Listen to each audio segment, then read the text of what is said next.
봄나물을 먹고 싶은데 너무 뻔한 것은 싫고 뭔가 특별한 나물을 원할 때, 특히 뿌리나물을 좋아하신다면 이 아삭아삭하고 맛있게 매콤한 이 나물 어떠세요? 기가 막힙니다.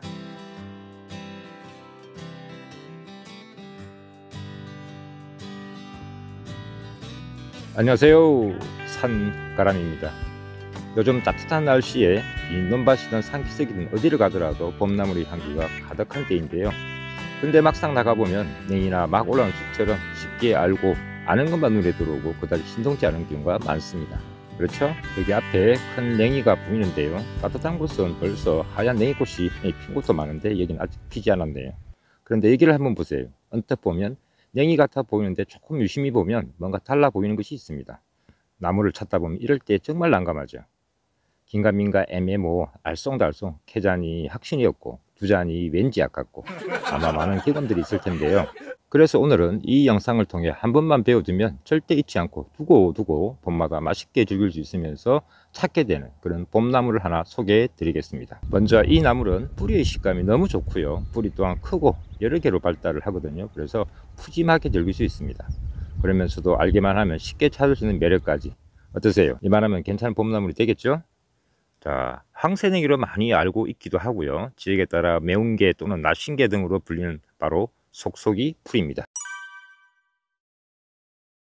사실 이 속속이 풀은 과거 농사를 짓는 분들에게는 제초제에도 죽지 않는 불사불밀의 풀로, 또 냉이를 캐던 봄처녀나 옛 아낙네들에게는 냉이 흉내쟁이쯤의 나물로 여겨서 관심 받긴 적도 있었지만요. 요즘 아주 인기가 많아진 그런 나물입니다.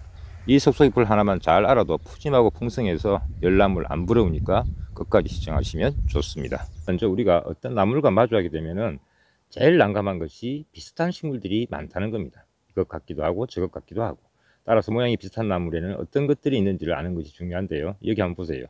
이 나물이 냉이라는 것은 누구나 아실 텐데요. 여기 보이는 이것은 냉이랑 비슷한 것 같으면서도 아닌 것 같기도 하고, 그래서 많은 분들이 그냥 지나치거나 아니면 애석해서 냉이와 다른 뿌리 모양을 보고 버리기 일쑤입니다. 그런데 절대 잊지도 않고 혼동되지도 않는 냉이와 구별할 수 있는 명확한 방법 두 가지가 있는데요. 먼저 이 나물은 지상부, 즉 잎이 마치 발라놓은 생선가시 모양이다 라는 것과, 또 하나는 냉이는 거의 외뿌리, 다시 말해서 뿌리가 하나로 내려가지만 이 나물은 뿌리가 분지형, 다시 말해서 여러 갈래로 갈라지고 냉이 뿌리와 비교해 볼 때 훨씬 길고 크다는 이 두 가지만 기억하시면 평생 잊지 않고 봄마다 이 나물을 즐기실 수 있습니다. 너무 간단하죠? 혹여 항생냉이와 혼돈이 되신다면 머리 아프게 고민할 필요 없습니다. 잠시 황새냉이와 비교 설명을 드리기 위해서 자리를 이동해 봤는데요. 앞에 보이는 이것이 바로 황새냉이입니다.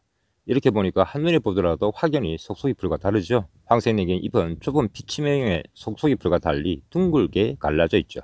이거 보세요. 그리고 속속이풀은 잎장들이 마주나기를 하고 황새냉이는 어긋나기를 하는 차이가 있는데, 그 중에서도 가장 명확한 구별 특징은 황새냉이는 바로 수염뿌리의 형태라는 점에서 쉽게 구별이 됩니다. 그럼 정말 앞서 말씀드린 그 두 가지 방법으로 구별이 가능한지 한번 살펴보겠습니다. 이것이 속속이 풀의 잎인데요. 잘 보시면 잎이 가지런하면서도 왠지 냉이에 비해 잎이 좁은 피치명, 즉 잎폭이 좁아서 마치 생선가시를 발라놓은 것처럼 그렇게 보입니다. 그렇죠. 반면에 냉이는 속속이 풀에 비해 좀 더 완만한 형태의 잎을 가지고 있습니다. 그러면 이번에는 뿌리를 한번 비교해 보겠습니다. 냉이 뿌리를 먼저 보시면요. 이렇게 주로 웹뿌리, 즉 하나로 쭉 내려가는 형태이고요. 하지만 속속이풀은 이렇게 보시는 것처럼 굵고 갈라진 여러 개의 뿌리 형태로 내려갑니다.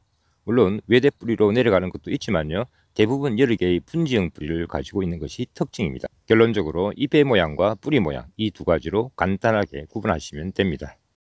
그리고 이렇게 캔 속속이 풀은 그 뿌리의 맛이 정말 일품인데요. 깨끗하게 씻어서 생으로 새콤달콤 한번 무쳐보세요.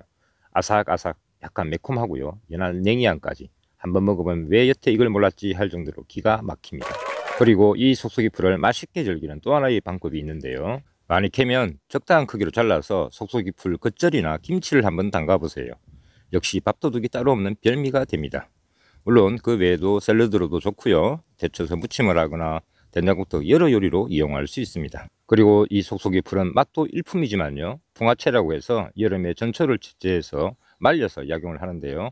전신에 붓기를 내려주고요. 이뇨, 해독, 청열, 피를 맑게 해주는 등의 그런 효능을 가지고 있습니다. 마지막으로 이 속속이 풀을 어디 가야 쉽게 만날 수 있는지도 알아야 되겠죠, 그죠? 이 속속이 풀은 섭을 아주 많이 좋아합니다. 그래서 섭이 많거나 다소 섭이 잘 유지가 되는 논이나 밭, 그리고 강변 주위, 어디서든 쉽게 자생을 하는 편입니다. 그래서 그런 곳을 찾으시면 쉽게 만날 수 있습니다. 오늘은 여러 봄나물 중에서 그 뿌리의 맛이 정말 일품이라고 할 수 있는 속속이 풀에 대해서 한번 알아보았습니다.